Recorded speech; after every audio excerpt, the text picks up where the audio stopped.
Alright guys, welcome to episode 2 of the Nobody Important podcast. I am Ramon, this is Felipe, and we're here, follow up episode 2 this week. We are going to be touching on a couple different things. To start off, we are going to just go over kind of a new thing that we want to start doing, and that basically every episode, talk about different things that we like to drink, different drinks that we make. Then also we're going to follow that up. It is a week after the tragic accident of Kobe Bryant. We'll talk about that for a little bit. Talk about Super Bowl, halftime show, a really cool photo exhibit that we actually saw in our city. And then just like some random stories of just kind of like fast food, just fuck ups, things like that have happened just throughout the course of our lives. So to start off, basically, first segment today, we are drinking probably our go-to, I think. Easy to make. Yeah, very easy to make. Whenever we don't know what it is that we want to make, we end up going for this. It's called the Gold Rush. So, what's in it? Bourbon, honey syrup, and lemon juice. Yeah. Very simple, very easy to make. It's very well balanced, just say that much. Yeah, and the big catch is for people that aren't sure, honey syrup. It's very different than just regular honey. Yeah, don't use regular honey. It'll solidify. Yeah. So honey syrup is definitely going to be your go-to. And then if you have access to fresh squeezed lemon juice, yes. Always go fresh, please. Yeah. I have a ton of frozen lemon juice that I end up thawing, and it actually works. But yeah, so... Damn, that's good.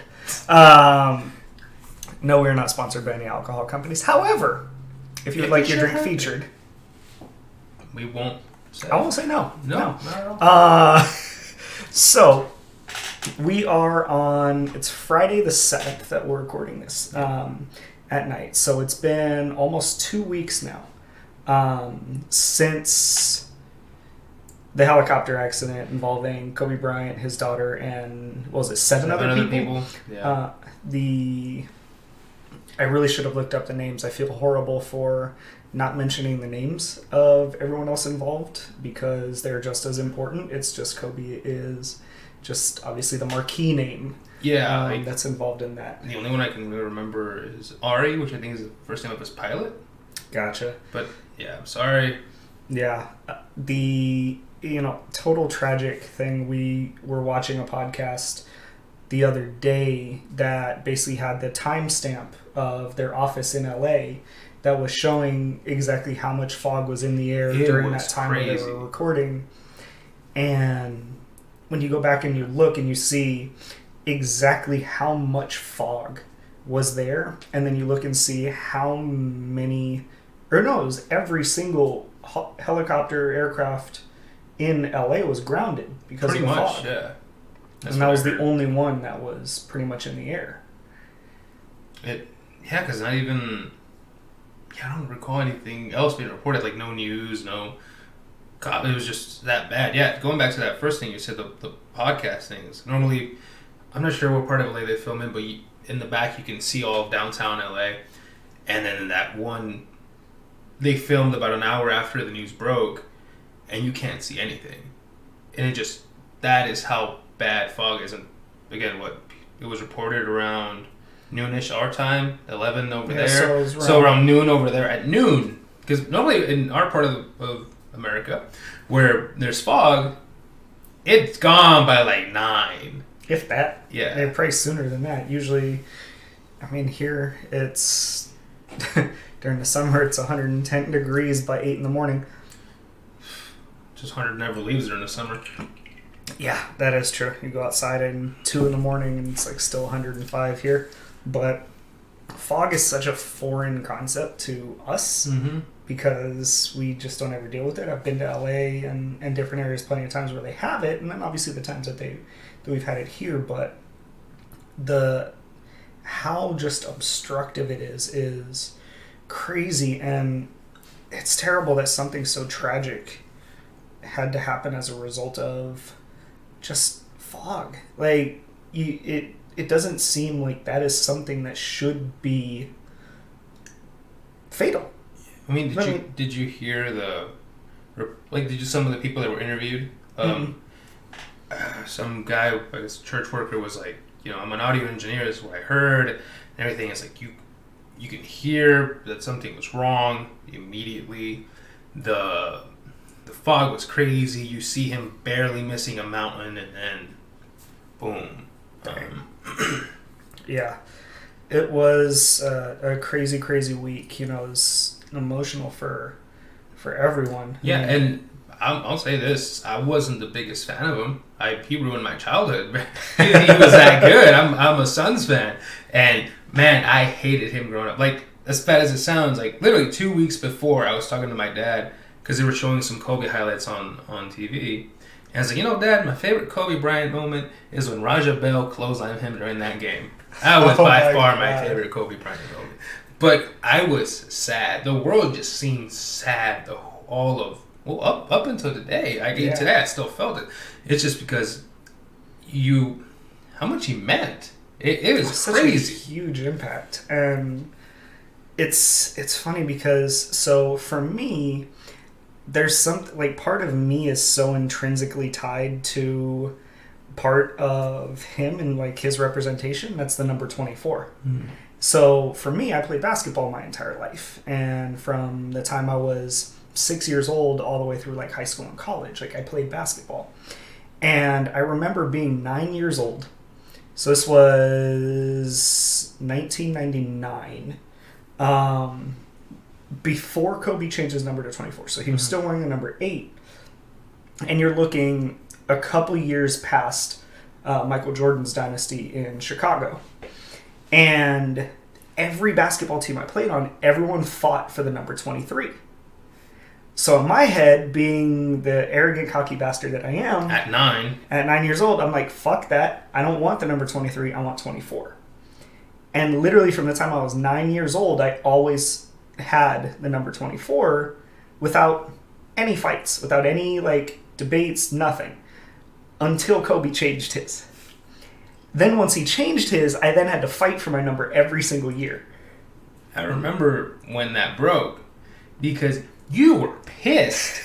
Because I specifically remember you saying, now everyone's going to think I'm picking 24 because I'm a Kobe fan, which I don't think you were. At the time, I was not. No, I'm the first person to admit I was not. And as time went on, I became one. And so now, for me, that number is so intrinsically tied to me and, like, who I am, because as a gamer, doing tournaments and YouTube and, actually making money off of playing video games when I was younger, like, my gamer tag included the number 24. Mm-hmm. All of my usernames and IDs and all of that to this day still include the number 24. Shit, the license plate on my truck is 24. And so, like, I'm so intrinsically tied to that number with him too. And so I never thought that it would be something just so permanent, have, like, that permanence to that number now. Mm-hmm. Yeah. That was just weird how that worked out for you. Yeah. God.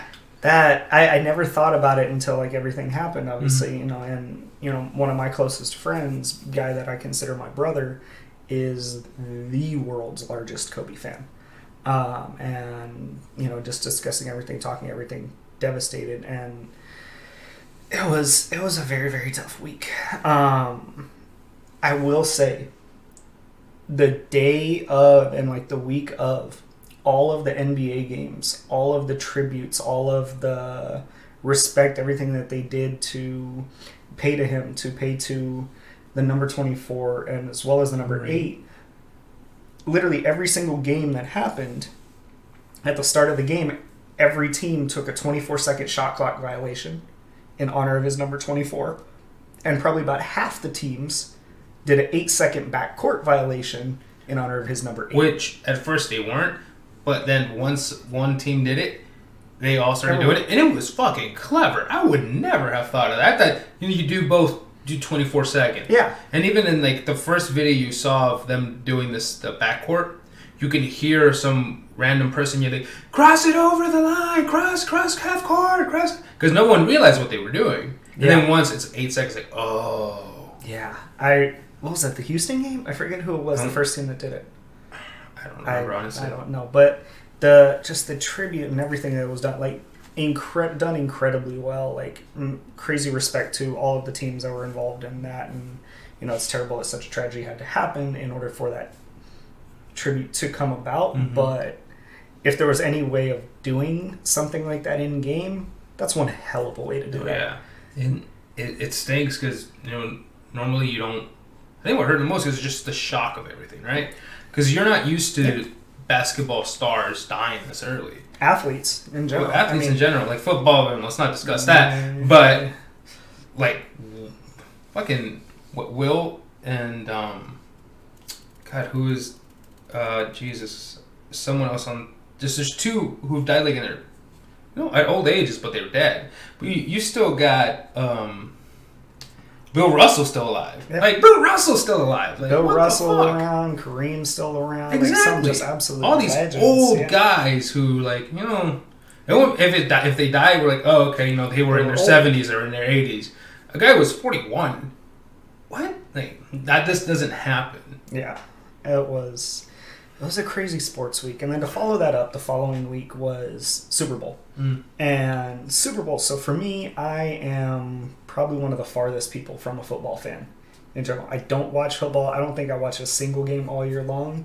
And up until I think the day of the Super Bowl, I didn't know who was playing in it. Like, I don't watch football. I don't care.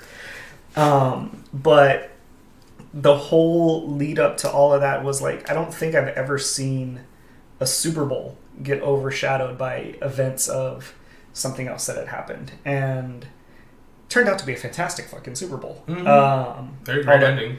All the teams, I still never saw the ending. I know who won, but good comeback. I'm good at like the spoiler side of things where I'm like, all right, just let me know who wins at the end. I'm good. I didn't even watch any of the ads from it this year. I didn't really pay attention even when I was watching the game. I was like on my phone, just like trying to multitasking, and I missed some of them. And we're like chatting in the group chat, like, did you see that? Oh, that one's hilarious. I'm like, oh, guess I'll see it later. Like, yeah, oh, ha ha ha. But I think I have a Reddit link saved on my computer. I hope you that goes back to watch every single ad. Like, it lists every single ad from the Super Bowl to like go back and watch them. I saved it.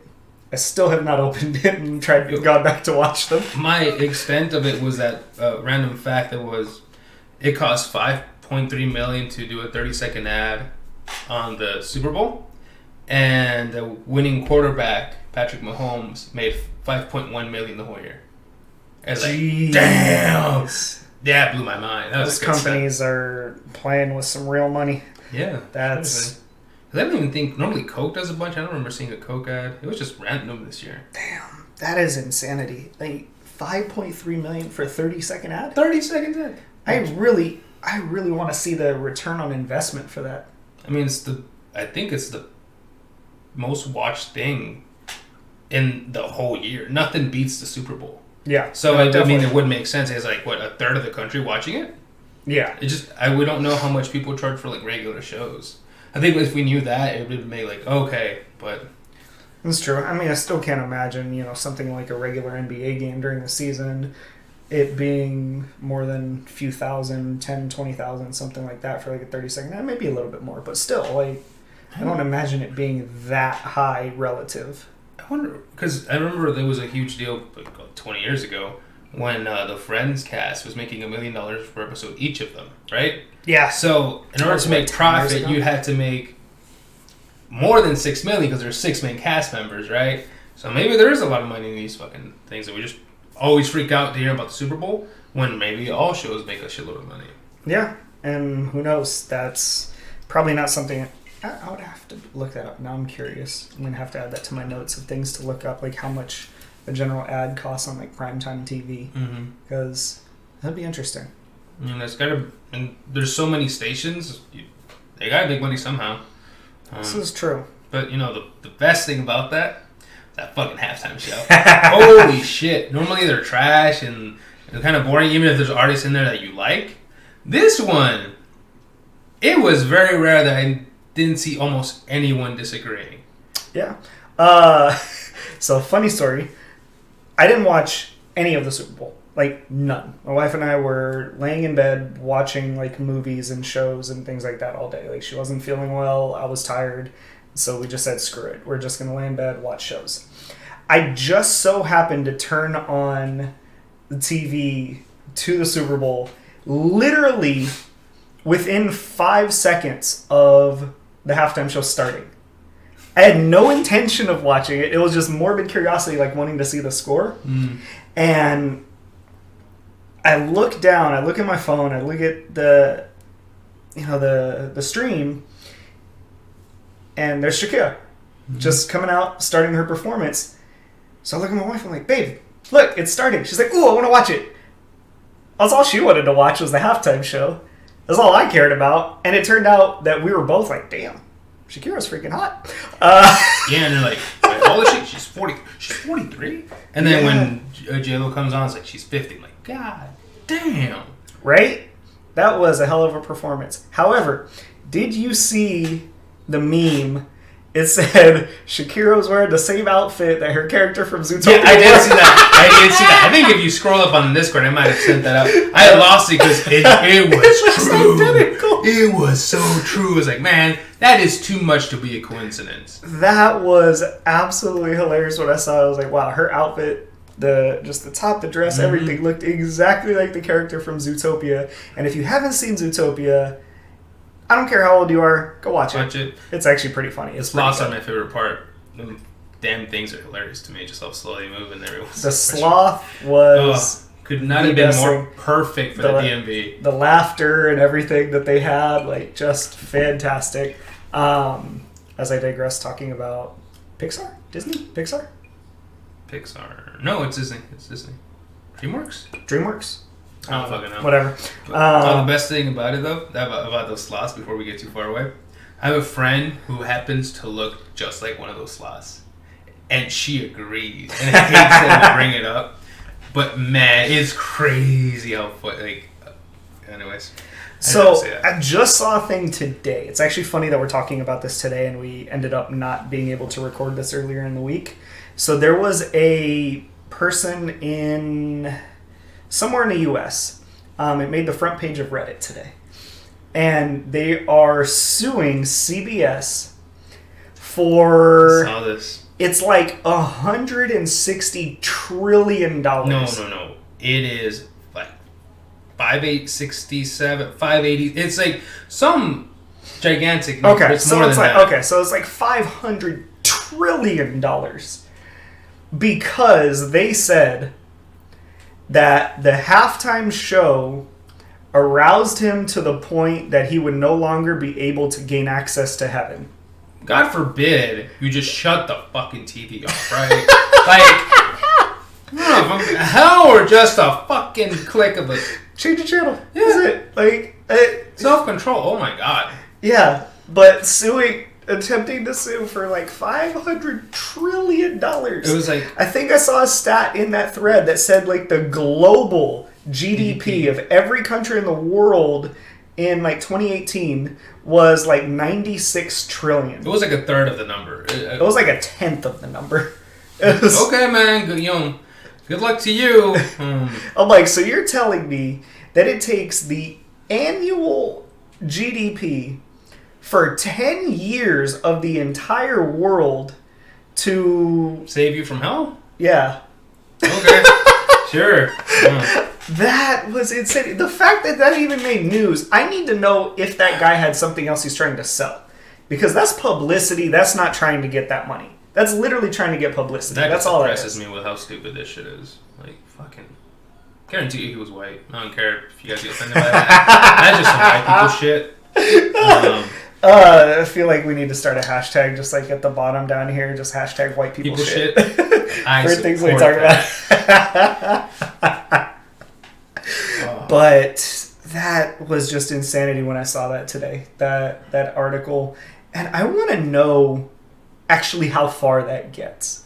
Because is it just like, okay, some reporter took some just bumbling idiot from backwoods Alabama or Louisiana or whatever the hell and that person was just like, I'm gonna sue freaking CBS, and like now it's headlines because some reporter just wanted to run with some crazy story? Or is it to the point where that person actually has a lawyer that represents them? And if they do have a lawyer, why has that person's license not been suspended? I wonder if it just maybe got to the point where, like, you know, if you go to court and file everything, and maybe that's where the thing, because God, I can't imagine a judge picking that up. Just a waste of money. A waste of everything. God, like, no, it's just frustrating with the frivolous lawsuits this country's known for that to come out and 500 something trillion. That was just ridiculous. People are stupid. People suck.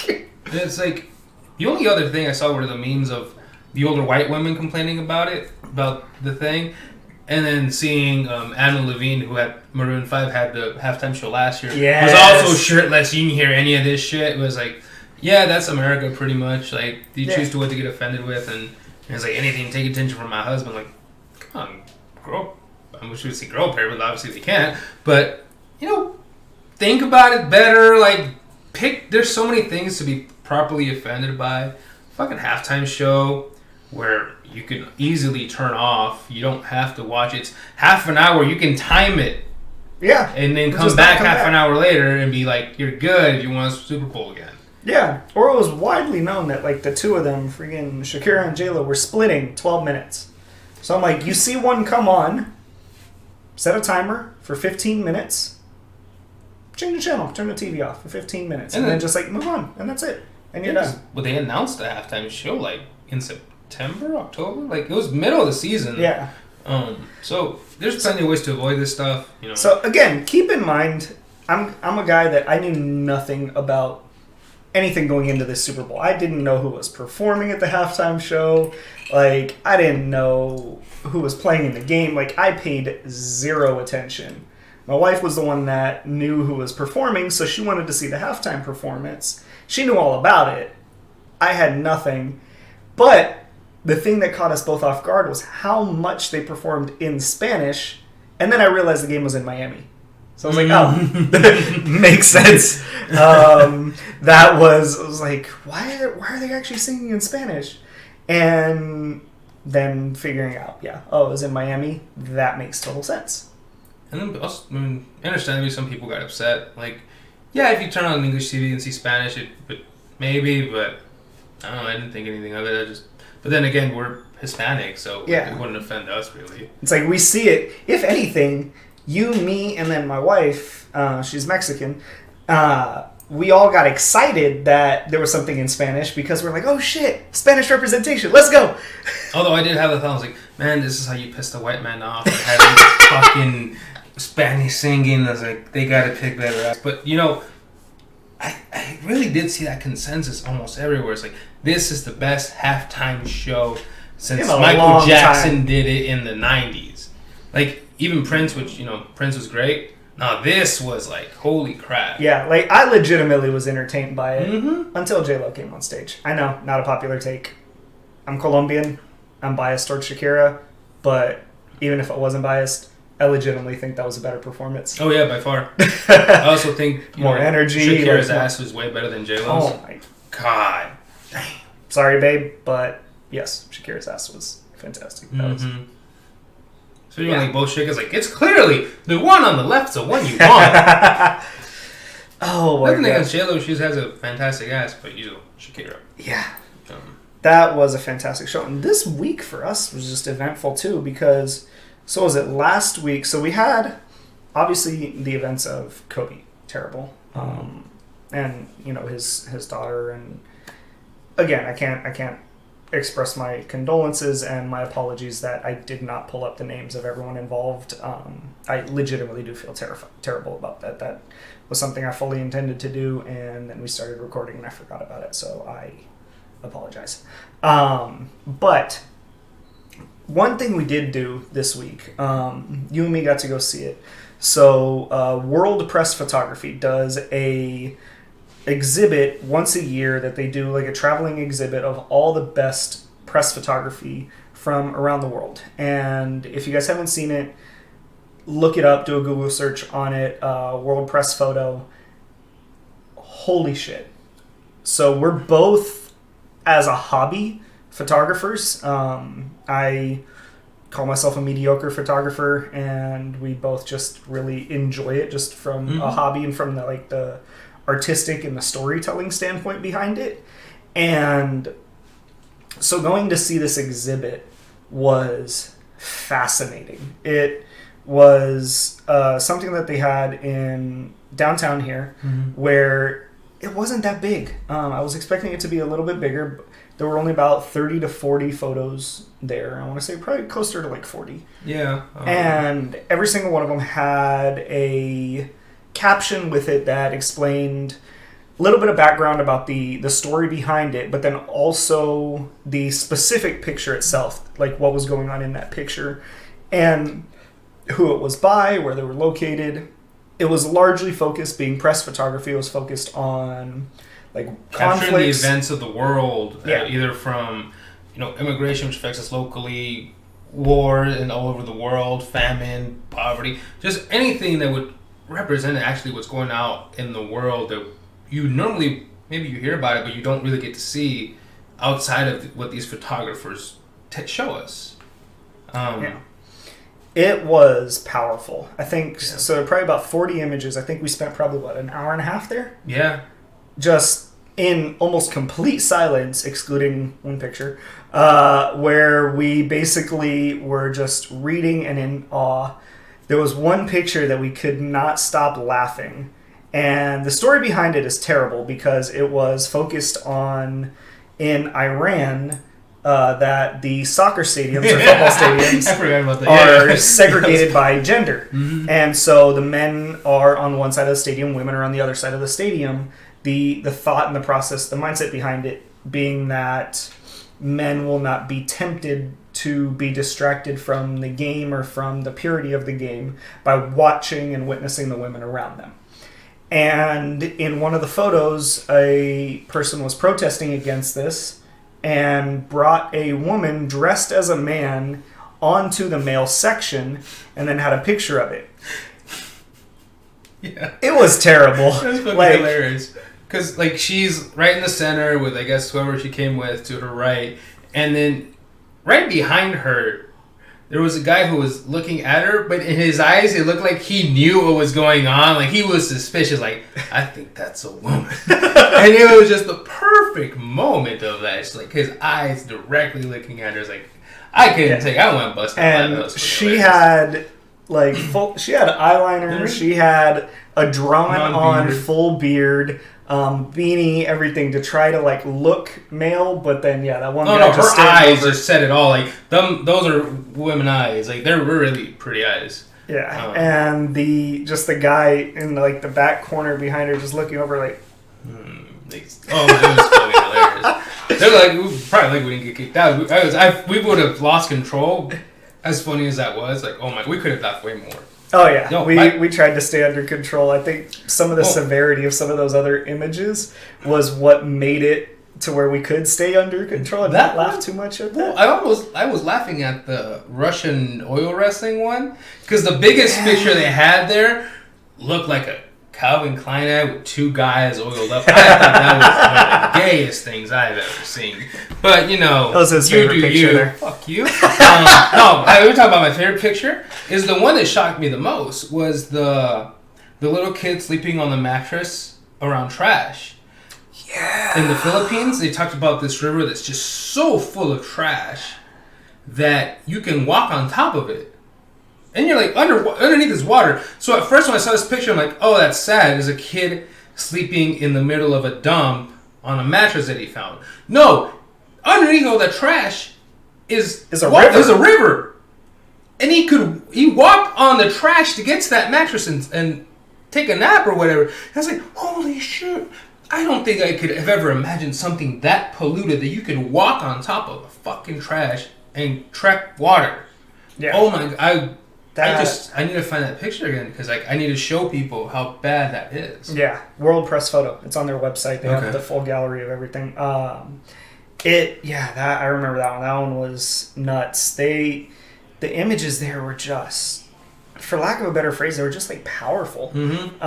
You had so many just fantastic photographers capturing just great moments. Capturing history, really. They really were. Like, you got to see the Venezuelan Revolution and poverty and all that stuff. And all of that. You get to see the caravan that was last year, maybe the year before, from the South American caravan that was going to show up at the border. Yeah, that showed up at the border and got sent back. Yeah, some of the violence in Mexico. The poacher, not the poacher, but the person who works at the reserve dressed up in military gear. Yeah. Has like a group of women who do this. The one that got me, and again, so a little bit of background about me. My family is Colombian. And so any story that stands out about Colombia, I've been, for lack of a better phrase, almost like brainwashed my entire life to really be proud of everything that happens that puts Colombia in a positive light, and also feel really sad for anything that comes up that puts Colombia in a negative one. And so there was a series of photos there that showed the female rebels in the Colombian rebel military known as FARC. And a little bit about that military is that the rebels, they're fighting against the Colombian government. They are controlled largely by the drug trade. And so that's how they're funded. That's how they are actually being able to support themselves, is they are the large amount of people that are involved in the drugs in Colombia. And they recruit both men and women. The thing is that the women that get involved in FARC, if at some point they become pregnant, they are forced to abort the babies. And in most cases, it's usually by just getting the ever-loving shit beat out of them. They have, literally commanders and generals within the rebel organization will just attack them. They'll, stomp on their stomachs. They'll punch them. They'll kick them. They'll knee them. They'll friggin', take, the butts of rifles and just, jam them. They'll do all of these things, and so some of the images that they had there were of women that were able to escape the rebel organization and are now pregnant and starting families and having children. And that was insane. To me, that was that was insanely powerful. You need to know the history of that, because I didn't know how it was that bad. Other than the little caption you see, and then you just see the woman who's pregnant, that's interesting. But once you see how bad it was, that's crazy. I'm kind of the same way. I felt the same about those kidnappings in Mexico. A guy who was a local photographer whose brothers went missing, and because in the caption it said the city and state where my mom is from, and after seeing the history that he's trying to capture, I'm internally I was these are my people. Yeah, I was born here, but my parents are from Mexico. Obviously there's not going to be something, but you felt it, because it's that guy looks like my brother. I have a half brother who looks way more Mexican than I do, and it's it is true. He's a foot shorter than me. He straight up looks like Southern Indian Mexican, and it sucked, because that's the reality of what people have to live in both Colombia and Mexico, and it hurt to see, I guess, our people and the struggle they got to see, because I know what's going on. It doesn't escape me. I see it in the Spanish news. But when you see these photos that really capture, because obviously these photographers go to areas that no one's going to go to. Yep. Capture things no one's going to see unless they're there. And I think it was the best part of it, because it'd be the same thing where they captured that one dude in Tiananmen Square. Yeah. And again, if these photographers aren't there traveling the world, risking their lives a lot of the time, we would never see this shit. And I appreciate that we were able to see this. I'm glad you found it and you pushed me to go see it, because I was sick that day. I'm still kind of sick, but we were able. I'm recovering. That sounded bad, because I'm a recovering alcoholic. But we were able to really experience this event that we would never have gone to before. Yeah. I really liked it. it really hurt, man. Like I say again, it's gonna be a sad podcast. We talk about Kobe and then this. It's just to see the sadness that's going on in the world. It was tough for sure, but to end on a positive note, I wanted to think of something that we can do to just kind of have consistent themes, and we're coming up with ideas that we can come up with for just somewhat of consistency that you can expect on the podcast. Different topics, different stories, whatever it may be. And one that hits right now, because before this we literally went and got fast food, is the amount of times that you can go to someplace and order fast food and something happens to just completely fuck it up. Here's where I'm gonna put my foot down.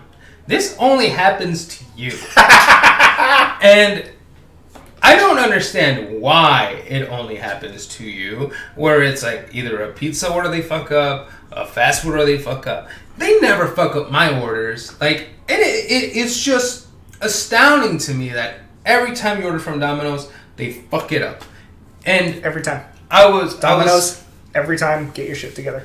Every time, well, honestly, I was thinking about this earlier. It's like, when you asked me, when we first were making plans, like, what do you want, this, and this? I'm like, yeah, I'll take it just as it is. That's probably why. Because I'm not picky about most of the stuff I eat. So if the burger has onions, tomatoes, mayo, I'll take it that way. I don't care. It was meant to be in that way. You don't like mayo. You don't like onions. You are iffy on tomatoes half the time. So it's like all the time I eat tomato and onion. Not that much. That's fine. Like, we're not. But it's just like he takes things out of the normal order. I think that's why. But that being said, I'm not sure how they fuck up a pizza order. Because they have to custom make it every time. Yeah. I will never forget. There was one day, so me and one of my buddies, we ordered pizza. And this was on a regular basis. Like, this Domino's that we order from is the only one that delivers to my house. It's the closest one to us. So, like, anytime we order it, it always is the one that comes to us. Like, I've tried calling other ones, and I'm like, no, you got to call this other location. They deliver to your address. And so, call them up, or place the order. It was literally pepperoni pizza, ham and pineapple pizza. Like, 2 pizzas, that's it. Mm-hmm. If you don't like ham and pineapple pizza, we can't be friends. I agree. I don't find an issue with it, but again, I'm not picky. So, order the pizzas. They came back. There were issues with them. I don't remember the issues to this at any point now, but I do remember there was an issue with them, and they were cold when they arrived. Keep in mind, this location is maybe a mile from my house. Maybe a mile. We were being lazy. We didn't want to drive, so we just said, screw it. We're going to have them delivered. The pizzas arrived cold. So, a mile away, it arrived cold. So we ended up getting in the car, driving down to that location. As we're there inside telling them they need to remake it, then the delivery driver that was just at my house showed up back to the store. You beat the driver? Yes. We beat the driver back to his old store. Keep in mind, this was after we had tried the pizza and found out that it was cold. So, like, brought it inside, set it down, got plates out, got, Parmesan cheese, peppers, got drinks ready, opened it up, put it on the plate, took a bite, and it was cold. So we did all of that, then closed it all back up, put my shoes on, got in the car, and still made it back before their driver did. He opened the door, saw me standing there, literally, just audibly, he was like, fuck. I didn't know this. Holy shit. That's fucking funny. I think they gave me 4 free pizzas for that. Like, 4 free pizza credits because of that. Get this. Out of those 4, every fucking time they fucked something up in my order. I want to think there may be, like, in their system when your address pops up, there might be like a star that just says whatever. Like, because honestly, every single fucking time he orders food, they fuck it up. It is one of the world's mysteries. And here's the worst part. So, I live currently on west side of Phoenix. I moved a couple years ago to the east side of Phoenix. So, good 45 minutes across town. Completely different Domino's. Completely different staff. In an area of town that is very affluent and very well off. They fucked up my orders too. I have no idea how. I don't know how this continues to happen. And I literally am convinced at this point I'm insane. Because literally of the definition of doing the same thing over and over and over again and expecting different results. Why do I keep going back to Domino's? I fucking don't know. I order Domino's, but I go pick it up because it's a mile away. I'm not like, I don't know. Honestly, I never carry cash, and I always feel bad about tipping, even though you could do it online and shit. It's just, and I order the exact same thing you do, which is, well, pepperoni and peppers, and then the other one is ham and pineapple. That's it. They've never fucked up my order. Never. I know I feel like one of the biggest issues with them is that the garlic crust. I feel like they've kind of taken a step back from that because it wasn't as good as when they relaunched their whole and tried to fix their image. Obviously, their image for you is fucking tarnished no matter what. Dude, okay, get this. So, what was it 2 weeks ago? Conor McGregor fight. You were here for that, right? No, I was sleeping. Okay, you weren't here for that. So, it was me and like 3 other buddies and my wife. We're all hanging out here. We're watching the fight. We all wanted pizzas. We're like, all right, we're not going to Domino's. We're going to go to Little Caesars. $5 for pizza. We're all drinking. Screw it. Drunk, greasy food is the best food. I eat that shit sober. That shit's good. So, we order Little Caesars. And I said, screw it. I'm just going to order 2 pepperonis. They're $5 a piece. And we'll call it good. I was so hungry, I didn't check the pizzas while I was there because it was Little Caesars. I'm like, whatever. I went to go pick it up, took it out of their little like machine thing that they have. You take it out and off you go. Get back to the house, open up the top pizza. It's pepperoni. I'm like, cool. So I eat a couple pieces. Eat a couple pieces, eat some breadsticks. I'm good. It's not until the next day I'm going back in. I want to reheat pizza. What was left over. We had finished the top one. I go back. I grab the other pizza out of the fridge. It's a fucking Supreme. You got someone else's pizza. That's what happened. They were... Dude, literally, Little Caesars. You go to their restaurant. They take 2 pizzas. They put your tags on them. And then they put them in a tray for you to walk in, punch in a code that you're given when you order it on their app, and then take them out of the tray and go. And somehow that still got messed up. Granted, it was a better pizza. It was Supreme. I got a lot more stuff on it. But it doesn't change the fact that it wasn't what I ordered. Again, Little Caesars never fucked up my shit. I love you. I have no idea how this continues to happen. But it happens every time. Like, to me, the worst that'll happen is I'll go to a fast food place and it's like late at night and I get cold french fries and I'm pissed because they're cold french fries that just don't taste good. So here's the trick. Ask for no salt. Either no salt or you want them crispy. Nah. and just say, I want my food, I want to go, I don't want to sit in a fucking drive-thru forever. Yeah.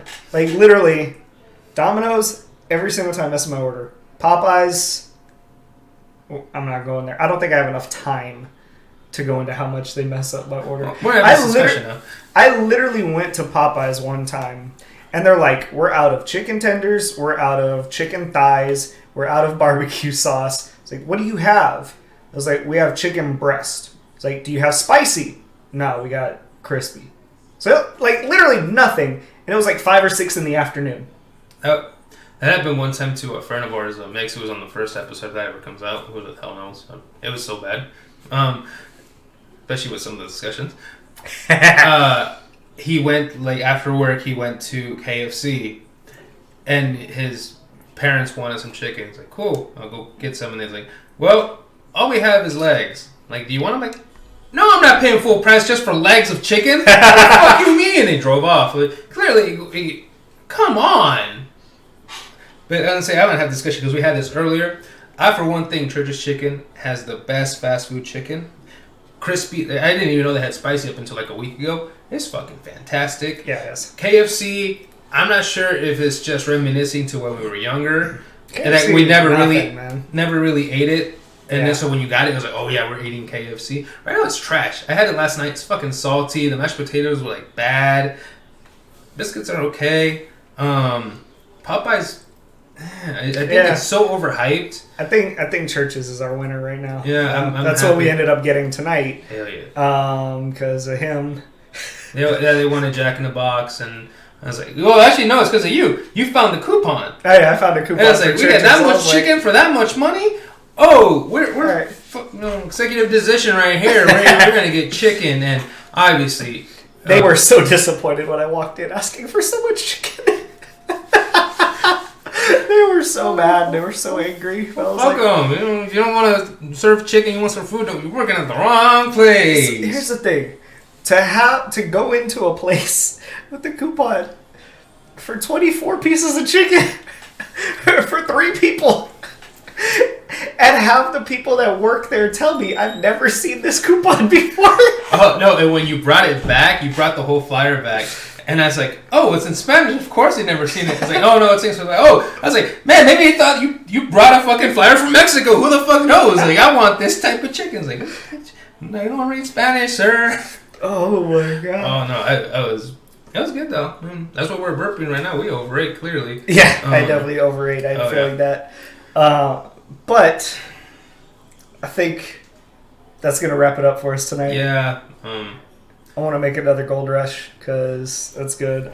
Hope the ice froze. We ran out of ice. Empty. Yeah. Still got ice, though. I think I have one tiny little piece.